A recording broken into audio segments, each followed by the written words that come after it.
नमस्कार। Uttarakhand science education research centre में आप सभी का स्वागत है। यूसर्क राज्य में प्रौद्योगिकी आधारित विज्ञान शिक्षा सुलभ करवाने हेतु कृत संकल्प है। आज के इस तकनीकी युग में शिक्षा पद्धति में सम्यक बदलाव की आवश्यकता को ध्यान में रखते हुए शिक्षा के सभी स्तरों तक आईसीटी के समावेश से और विशेषज्ञों के माध्यम से विकसित ई कंटेंट सुदूर छात्रों एवं अध्यापकों हेतु उपलब्ध करवाया जा रहा है। हमारा विश्वास है कि ई कंटेंट एक मूल्यवान संसाधन के रूप में आपके चिंतन कौशल एवं रचनात्मकता में वृद्धि करने में सहायक होगा। धन्यवाद।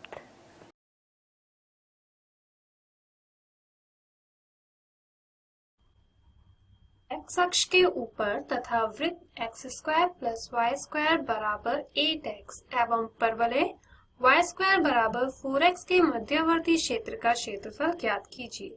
यहाँ पे आपको दो आकृति कौन सी दी गई है? यहाँ पे पहली आकृति दी गई है वृत्त की और दूसरी परवलय की। इन दोनों के बीच का एक्स अक्ष के ऊपर का क्षेत्रफल आपको बताना है। आप ये बताइए, जो ये वृत्त की समीकरण दी हुई है, इस समीकरण के हिसाब से आपको क्या लगता है कि वृत्त के जो केंद्र होंगे वो कहाँ होंगे और वृत्त की त्रिज्या कितनी होगी? पहले बताइए, वृत्त की समीकरण क्या होती है? आप जानते हैं वृत्त की समीकरण होती है x माइनस एच का स्क्वायर प्लस y माइनस के का स्क्वायर बराबर आर स्क्वायर, जहां पे ये जो h और k होते हैं ये क्या होते हैं? वृत्त के केंद्र होते हैं और r होती है वृत्त की त्रिज्या, राइट। अब यहाँ पे अगर केंद्र हम कह दे मूल बिंदु पर स्थापित है तो ये जो समीकरण बनती है वो बनती है x square plus y square बराबर आर स्क्वायर के बराबर, है ना। यहाँ पे h और k 0 हो जाते हैं तो x square plus y square बराबर आर स्क्वायर हो जाता है। लेकिन यहाँ पे इस प्रकार की समीकरण नहीं मिल रही है, तो इस वजह से इतनी बात तो क्लियर है कि जो वृत्त है इसके केंद्र मूल बिंदु पर नहीं है। अगर मूल बिंदु पर नहीं है तो कहाँ है? आपको इसके केंद्र इस समीकरण की मदद से मिलेंगे। कैसे? देखिए, दी गई समीकरण है हमारे पास x square plus y square बराबर 8x। वृत्त की समीकरण ऐसी होती है, तो हमें क्या करना पड़ेगा? इस 8x को x के साथ सॉल्व करके पूर्ण वर्ग बनाना पड़ेगा। पूर्ण वर्ग बनाना पड़ेगा मतलब ये होगा x square minus 8x plus y square बराबर 0। ठीक है, पूर्ण वर्ग कैसे बनाते हैं? आप जानते हैं कि a माइनस b का होल स्क्वायर क्या होता है? a square minus 2ab plus b square होता है। यहाँ पे a स्क्वायर मतलब कि x का स्क्वायर माइनस का 2ab बराबर माइनस 8x। तो क्या इनको हल करके आपको b का मान मिल जाएगा? यहाँ पे a का मान है x से x कैंसिल, माइनस से माइनस कैंसिल, 2 से 8 कैंसिल तो 4, तो b का मान कितना मिल गया? 4। हमें यहाँ पे b का स्क्वायर चाहिए, तो b का स्क्वायर मतलब 4 का स्क्वायर हो गया 16 और माइनस 2ab हो जाएगा माइनस 8x। तो इसको पूर्ण वर्ग बनाने के लिए हमें 16 की जरूरत है। हम क्या कर सकते हैं? यहाँ पे x square minus 8x plus 16 करेंगे, और अगर प्लस 16 कराए तो माइनस 16 भी करना पड़ेगा, और plus y square as it is आ जाएगा बराबर 0। अब आप देख रहे हैं कि ये तो पूरा पूर्ण वर्ग बन गया। ये कांस्टेंट है, इसको हम 0 के साथ हल कर सकते हैं, राइट। तो ये लिखा जा सकता है x minus 4 whole square plus इस y स्क्वायर को हम लिख सकते हैं y माइनस 0 होल स्क्वायर, और इसको हम लिख सकते हैं 16 इक्वल्स टू 16। जब आप इन दोनों की तुलना करोगे तो आपको क्या मिलेगा? आपको h का मान मिलेगा 4 और k का मान मिलेगा 0 और r का मान 4। मतलब जो ये दिया गया वृत्त है इसके केंद्र के निर्देशांक है 4,0 और इसकी त्रिज्या है 4 इकाई। ठीक है, तो हमें वृत्त की स्थिति तो पता चल गई कि वृत्त के जो केंद्र होंगे वो इस निर्देशांक पे होंगे, इस बिंदु पर होंगे, और जो उस वृत्त की त्रिज्या होगी वो 4 इकाई होगी। इसको हम कार्तीय तल पर बना सकते हैं। अब हम बात करते हैं परवलय की। परवलय की समीकरण आपको दी है y² बराबर 4x। सबसे पहले तो आप मुझे ये बताइए कि ये जो y² बराबर 4x के रूप में परवलय होता है, ये x अक्ष के अनुदिश होता है या y अक्ष के अनुदिश होता है? बताइए। ये जो परवलय है ये x अक्ष के अनुदिश होता है, ठीक है। y का स्क्वायर होता है तो x अक्ष के अनुदिश होता है, और x का स्क्वायर होता है तो y अक्ष के अनुदिश होता है। तो y² बराबर 4x का मतलब ये है, आप जानते हैं कि जब भी कोई परवलय y² बराबर 4ax के रूप में होता है तो इसका जो शीर्ष होता है वो मूल बिंदु पर होते हैं, ठीक है। तो एक ऐसा परवलय हमें चाहिए जो x अक्ष के अनुदिश भी हो और जिसके शीर्ष मूल बिंदु पर भी हो, और जिसका नाभिक कहाँ हो? नाभिक मतलब यहाँ पे a का मान निकालना पड़ेगा। a का मान इन दोनों की तुलना करने पर क्या मिलेगा? a का मान मिलेगा 1। मतलब इसका जो केंद्र होगा, इसका जो नाभिक होगा वो 1 इकाई दूरी पर होगा, ठीक है। तो जब हम इसका ग्राफ बनाएंगे तो हमें परवलय कुछ इस प्रकार से मिलेगा और इस पर वृत्त कुछ इस प्रकार से मिलेगा, ठीक है। अब देखिए, पहले हमें ये बात करनी है कि हमें क्षेत्रफल कौन सा निकालना है। आप देख रहे हैं कि इन्होंने कहा है x अक्ष के ऊपर का क्षेत्रफल निकालना है। तो आप जानते हैं कि इस कार्तीय तल पर ये है x अक्ष और ये है y अक्ष, ठीक है, और ये है मूल बिंदु। x अक्ष से ऊपर का क्षेत्रफल, तो मतलब हमें यहाँ पे ऊपर की साइड क्षेत्रफल निकालना होगा। लेकिन ऊपर की साइड कौन सा क्षेत्रफल? ऊपर की साइड आपको वो क्षेत्रफल निकालना है जो वृत्त और परवलय के बीच में आ रहा है। आप देख रहे हैं ऊपर का ये वाला हिस्सा वृत्त का है और परवलय का हिस्सा ये वाला होगा या ये वाला। आप देख रहे हैं कि यहाँ पे एक क्षेत्र ये वाला है और एक क्षेत्र ये वाला है। तो हमें कौन सा देखना है? हमें परवलय के अंदर देखना होता है, परवलय के बाहर नहीं। आप देख रहे हैं कि परवलय इस प्रकार से है, तो परवलय के अंदर का क्षेत्र ये वाला होगा। तो हमें कौन सा क्षेत्रफल निकालना होगा? हमें ये वाला क्षेत्रफल निकालना होगा, राइट। अब इस क्षेत्रफल को निकालने के लिए हमें क्या करना होगा? आपने अभी देखा था कि ये जो वृत्त है इसके केंद्र कहां पर होंगे? इसके केंद्र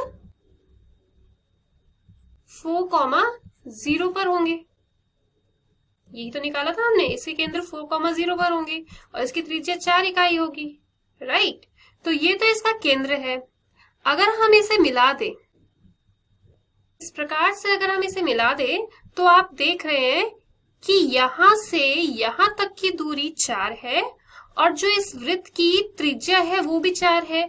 तो मतलब यहां तक का जो निर्देशांक होंगे, इस बिंदु के जो निर्देशांक होंगे वो 8,0 होंगे, है ना। हम जब इसका क्षेत्रफल निकालेंगे तो इसका क्षेत्रफल 2 भागों में निकलेगा। ये होगा भाग 1 और ये होगा भाग 2, ठीक है। अब भाग 1 के क्षेत्रफल के लिए क्या करना है? देखिए, भाग 1 का क्षेत्रफल इस परवलय को टच कर रहा है। तो परवलय की समीकरण से हम फलन बना के उसका समाकलन करेंगे सीमा 0 से 4 तक। हम यहाँ पे x अक्ष पर 0 से 4 तक की सीमा का लेंगे। और फिर भाग 2 के लिए आप देख रहे हैं कि वृत्त को टच कर रहा है। तो वृत्त कहां से कहां तक? 4 से 8 तक।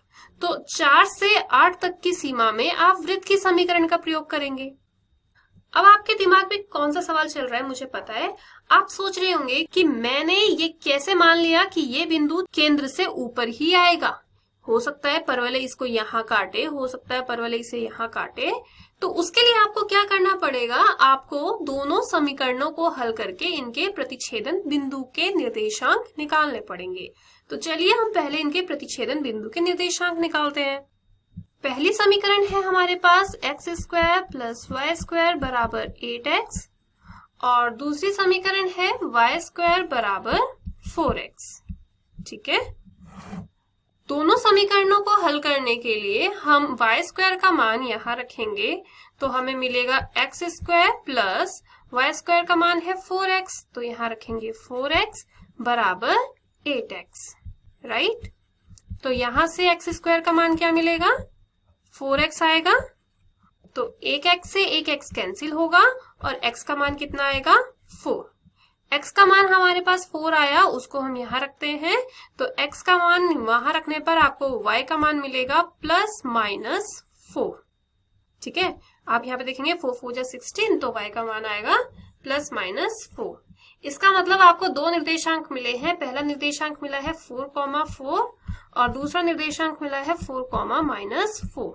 एक बार प्लस का ले लिया और एक बार माइनस का ले लिया, x का मान समान रहेगा दोनों में। तो 4,4 कहाँ आएगा, वो यहाँ आएगा, और 4,-4 यहाँ आएगा। ठीक है, ये वाला पॉइंट अगर आपका P है तो इसके निर्देशांक है 4,4, और ये पॉइंट अगर आप Q कह रहे हैं तो इसके निर्देशांक है 4,-4। इस वजह से हमें पता चला कि देखिए ये पूरा का पूरा x बराबर 4 के अनुदिश ही जा रहा है, तो इसलिए हमने यहाँ ये बिंदु यहाँ पे लिए थे। अगर ये बिंदु कहीं और होंगे तो आप उसके अकॉर्डिंग काम करेंगे। ठीक है, तो अब इसका क्षेत्रफल निकालने के लिए हम क्या करेंगे, आप कहेंगे कि वृत्त और परवलय के बीच क्षेत्रफल बराबर, और वृत्त और परवलय के बीच हम जो क्षेत्रफल निकाल रहे हैं कौन सा निकाल रहे हैं, एक्स अक्ष के ऊपर वाला। तो वृत्त और परवलय के बीच क्षेत्रफल बराबर भाग 1 का क्षेत्रफल प्लस भाग 2 का क्षेत्रफल। ठीक है, अब हम क्या करेंगे, दोनों भागों का क्षेत्रफल अलग अलग निकाल लेंगे। पहले हम निकालते हैं भाग 1 का क्षेत्रफल। तो भाग 1 का क्षेत्रफल होगा, आप देख रहे हैं ये जो भाग 1 का क्षेत्रफल है ये परवलय से घिरा हुआ है, तो हम यहाँ पे जो सीमाएं लेंगे वो 0 से 4 तक की लेंगे, क्योंकि भाग 1 में 0 से 4 तक का इन्वॉल्व है। और इस परवलय की समीकरण है y² बराबर 4x। हमने यहाँ पे जो सीमा ली है x अक्ष की ली है, तो इस वजह से हम यहाँ पे अवकलज भी x का ही लेंगे। तो यहाँ पे फलन भी आएगा x का, यहाँ से x का फलन क्या बनेगा, y बराबर √4x। √4x को आप लिख सकते हैं 2√x। ठीक है, तो इधर आप लिख सकते हैं 2√x। तो इसको हल करके आपको भाग 1 का क्षेत्रफल मिलेगा। तो चलिए हम पहले इसको हल कर देते हैं। यहाँ पे इसको हल करते समय 2 को हम बाहर ले लेंगे, यह आएगा समाकलन 0 से 4 x⁴1/2 dx, है ना। ये 2 बाहर था, x⁴n का समाकलन होता है x⁴n + 1 अपॉन n+1। यहाँ पे आप सीमाएं लगा देंगे, सीमा होगी 0 से 4। क्या लिख सकते हैं इसे, 1/2 + 1 होता है 3/2, तो इसे लिखेंगे 2/3 और x⁴3/2, और इसमें सीमाएं लगेंगी 0 से 4। ठीक है, ये होगा 4/3, और जब ऊपरी सीमा लगाएंगे तो ये होगा 4⁵3/2, और निम्न सीमा लगाएंगे तो 0⁵3/2। ठीक है, तो इसे आप लिखेंगे 4/3, 4⁵3/2 क्या हो जाएगा, 8 हो जाएगा, और 0 की घात कुछ भी हो वो 0 हो जाएगा, तो 8 - 0 8 हो गया।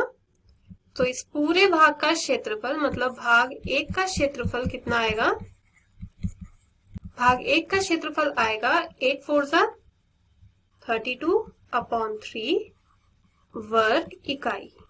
ठीक है, अभी तो सिर्फ भाग 1 का क्षेत्रफल आया है, अब हमें निकालना है भाग 2 का क्षेत्रफल, और फिर जो भाग 2 का क्षेत्रफल आएगा हम उन दोनों को जोड़ देंगे।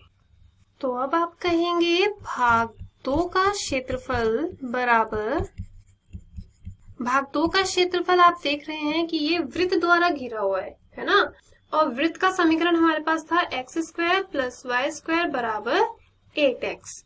इसकी मदद से आपको y का फलन निकालना है x के पदों में। तो y का फलन क्या आएगा, y² बराबर 8x - x²। तो यहाँ से आप लिख सकते हैं y बराबर √8x - x। तो यहाँ से y का मान आएगा √8x - x²। ठीक, हमें निकालना है भाग 2 का क्षेत्रफल। तो आप कहेंगे भाग 2 का क्षेत्रफल बराबर, भाग 2 में कहां से कहां तक का क्षेत्रफल आ रहा है, 4 से 8 तक का, तो सीमाएं लेंगे 4 से 8 तक की, और ये जो भाग 2 है इसके लिए यहाँ पे आप फलन रखेंगे √8x - x² dx। राइट, अब आप जानते हैं इसका समाकलन कैसे करना है, इस प्रकार के समाकलन आप बहुत कर चुके हैं। तो चलिए इसका समाकलन करना शुरू करिए। ये होगा 4 to 8 रूट माइनस कॉमन लेके हम इसको लिखेंगे x square minus 8x dx। Minus common क्यों लिया? जिससे कि हम इसको a माइनस बी के होल स्क्वायर का रूप दे सके। यह हम लिखेंगे root minus x square minus 8x। इसमें हम प्लस 16 और माइनस 16 अपनी मर्जी से करेंगे, जिससे कि यहाँ पे पूर्ण वर्ग बन सके। उससे क्या होगा देखिए, ये होगा समाकलन 4 से 8 रूट माइनस ये बनेगा x माइनस 4 का होल स्क्वायर। यहां लिख दिया मैंने x माइनस 4 का होल स्क्वायर प्लस 4 स्क्वायर और यहाँ dx। ठीक है, इसको और कैसे लिख सकते हैं हम? इसको हम लिख सकते हैं 4 to 8 4 square minus x minus 4 whole square और ये रूट के अंदर है। अब आप देख रहे हैं ये root a square minus x square का रूप ले रहा है और समाकलन root a square minus x square dx का सूत्र क्या होता है बताइए? आप जानते हैं कि इसका सूत्र होता है x upon a root a square minus x square plus a square upon 2 sine inverse x upon a plus c। यही होता है। आप देख रहे हैं कि यहाँ पे a का मान कितना है 4 और x का मान कितना है x माइनस 4। मतलब इस सूत्र के हिसाब से जहां पे x है वहां हम x माइनस 4 रखेंगे और जहां पे a है वहां पे 4 रखेंगे। तो आपको जो इसका हल मिलेगा वो मिलेगा x अपॉन a मतलब x minus 4 upon 4 root a square minus x square. आप लिखेंगे 4 square minus x minus 4 whole square plus a square मतलब कि 16 upon 2 sine inverse x upon a। x का मतलब है x माइनस 4 अपॉन a, ये आएगा। और यहाँ पे आप इसकी सीमाएं लगाएंगे 4 से 8 तक। क्लियर? तो इसको और हल करने पे आपको मिलेगा, पहले आप इसमें उच्च सीमा रखेंगे तो 8 माइनस 4 हो जाएगा 4, 4 अपॉन 4 होगा 1 रूट 4 स्क्वायर 8 माइनस 4 हो जाएगा 4, तो यहाँ आप लिखेंगे 4 का square plus 16 upon 2 8 sine inverse 8 minus 4 4 4 upon 4 1। ठीक है, ये अभी रखा हमने उच्च सीमा। अब हम रखेंगे निम्न सीमा मतलब कि 4 4 माइनस 4 0 4 माइनस 4 0, ये 0 हो जाएगा और यहाँ पे जो 4 का वर्ग है इसको अंडर रूट से बाहर निकालेंगे तो 4 16 अपॉन 2 8 साइन इनवर्स 4 माइनस 4 0। ठीक है, ये हो जाएगा 0। साइन इनवर्स 1 किसका मान होता है पाई बाय 2 का, तो 8 इंटू पाई बाय 2 माइनस ये भी 0 हो जाएगा और ये भी 0 हो जाएगा। तो आपको ये सब हल करके मिलेगा 4 पाई। अब हमें ये तो क्षेत्रफल मिला भाग 2 का, आपको चाहिए था योग भाग 1 का क्षेत्रफल प्लस भाग 2 का क्षेत्रफल। तो भाग 1 का क्षेत्रफल कितना आया था हमारे पास? भाग 1 का क्षेत्रफल आया था 32 अपॉन 3 और भाग 2 का क्षेत्रफल आया है 4 पाई। तो हम यहाँ पे लिखेंगे 32 अपॉन 3 प्लस 4 पाई। ये वो क्षेत्रफल है जो एक्स अक्ष से ऊपर वृत्त और परवलय के बीच में घिरा हुआ है, राइट? वक्र x बराबर y स्क्वायर एवं रेखा x बराबर 4 से घिरा हुआ क्षेत्रफल रेखा x बराबर a द्वारा 2 बराबर भागों में विभाजित होता है।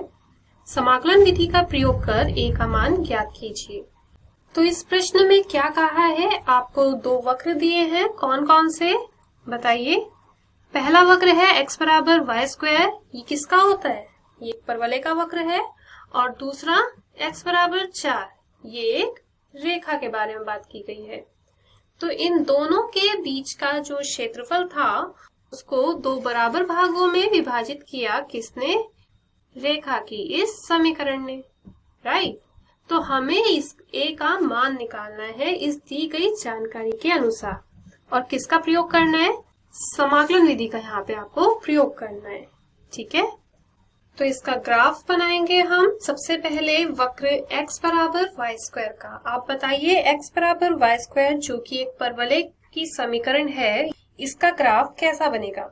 ये x अक्ष के अनुदिश होगा या y अक्ष के अनुदिश? बताइए।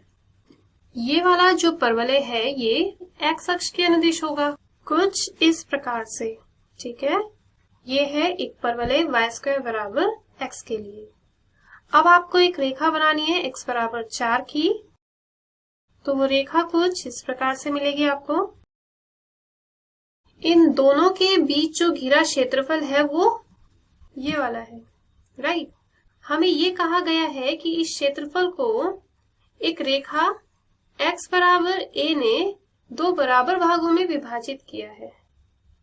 इसका मतलब ये वाला जो बिंदु है इसके निर्देशांक है a, 0, इस बिंदु के निर्देशांक है 4, 0, राइट। आपको यहाँ पे इस a का मान निकालना है कब? जब ये वाला क्षेत्रफल और ये पीले वाला क्षेत्रफल बराबर होंगे। तो हमें यहाँ पे अलग अलग क्षेत्रफल निकालने पड़ेंगे। आपको कहा गया है कि ये जो गुलाबी वाला क्षेत्रफल है ये पीले वाले क्षेत्रफल के बराबर है, ठीक है। और दोनों ही क्षेत्रफल एक ही परवलय द्वारा घिरे हैं, है ना, बस उनकी सीमाएं अलग अलग होंगी। तो अगर हम इस क्षेत्रफल को क्षेत्रफल 1 बोलते हैं और इसको क्षेत्रफल 2 बोलते हैं, तो इसको हम कैसे निरूपित करेंगे? आप कहेंगे क्षेत्रफल 1 बराबर क्षेत्रफल 2, राइट। अब क्षेत्रफल a कैसे आएगा? ये आएगा समाकलन 0 से लेकर a तक का, क्योंकि यहाँ पे x अक्ष को कहां से कहां तक कवर कर रहा है? ये 0 से a तक, 0 से a तक का समाकलन। और अगर हमने यहाँ पे सीमाएं x की ली है तो अवकलज भी x का लेंगे, और यहाँ से y का मान x के पदों में क्या मिलेगा? √x, ठीक है। लेकिन ये किसका समाकलन होगा? ये सिर्फ ऊपर वाले भाग का समाकलन होगा, और जितना क्षेत्र ऊपर होगा उतना ही क्षेत्र नीचे होगा। तो क्या हम इसका दुगना कर सकते हैं? कर सकते हैं। इसी प्रकार से हम यहाँ पे भाग 2 का क्षेत्रफल निकालेंगे। इसमें जो सीमाएं होंगी वो a से 4 तक की होंगी, क्योंकि यहाँ पे जो ये पीला भाग है ये a से लेकर 4 तक घेर रहा है x अक्ष के अनुदेश, और जो फलन है वो वही रहेगा √x dx। और सेम यहाँ पे भी जितना ऊपर होगा उतना नीचे होगा, तो इसको भी हम 2 से गुणा कर देंगे, ठीक है। इतनी बात। अब आगे क्या करेंगे? ये 2 से 2 कैंसिल हो जाएगा, इन दोनों को हल करेंगे और a का मान मिल जाएगा। कैसे हल करेंगे? √x का समाकलन क्या होता है? x की घात 3/2 और यहाँ पे 2/3। इस पे सीमाएं लगाएंगे आप 0 से a तक की। इसी प्रकार यहाँ पे करेंगे 2/3, x की घात 3/2 और सीमाएं लगेंगी 1 से 4 तक की। तो आप यहाँ पे देख रहे हैं कि 2/3 से 2/3 भी कट गया। और अब जब आप इसमें सीमाएं रखेंगे तो x की घात 3/2 में आप पहले ऊपरी सीमा रखेंगे तो ये हो जाएगा a की घात 3/2 माइनस फिर निम्न सीमा रखेंगे तो 0 की घात 3/2। ऐसे यहाँ पे जब उच्च सीमा रखेंगे तो 4 की घात 3/2 माइनस a की घात 3/2। इसको हल करके आपको मिलेगा 2a की पावर 3/2 बराबर 8। यहाँ से a की पावर 3/2 कितना आ जाएगा? 4 आ जाएगा। तो यहाँ से आपके पास जो a का मान आएगा वो आएगा 4 की घात 2/3। और हमें यहाँ पे सिर्फ a का मान ही निकालना था, तो ये हमारा आंसर आ गया। सिंपल। प्रथम चतुर्थांश में वृत्त x² + y² बराबर 16, रेखा x बराबर y एवं y अक्ष से घिरे क्षेत्र का क्षेत्रफल ज्ञात कीजिए। यहाँ पे बताइए आपको कौन कौन से वक्र दिए गए हैं, किन किन वक्रों की यहाँ पे बात की गई है। पहला वक्र जो है वो है यहाँ पे वृत्त, दूसरा रेखा, और तीसरा यहाँ पे y अक्ष की भी बात की गई है, राइट। यहाँ पे जो वृत्त की समीकरण दी है वो दी है x square plus y square बराबर 16। आप जानते हैं जब भी वृत्त की समीकरण x square plus y square बराबर आर स्क्वायर के रूप में हो तो इस वृत्त के केंद्र कहाँ होंगे? इस वृत्त के केंद्र मूल बिंदु पर होंगे। और इसकी त्रिज्या कितनी होगी बताइए? इस वृत्त की त्रिज्या होगी जिसका वर्ग यहाँ पे दिया गया होगा। यहाँ दिया है 16। 16 किसका वर्ग होता है? 4 का। इसका मतलब इस वृत्त की त्रिज्या कितनी है? 4 इकाई। राइट, ये तो हुई वृत्त की बात। अब हम बात करते हैं रेखा की। रेखा की समीकरण दी है x बराबर y। x बराबर y रेखा का मतलब एक ऐसी रेखा जो मूल बिंदु से होकर जाती है।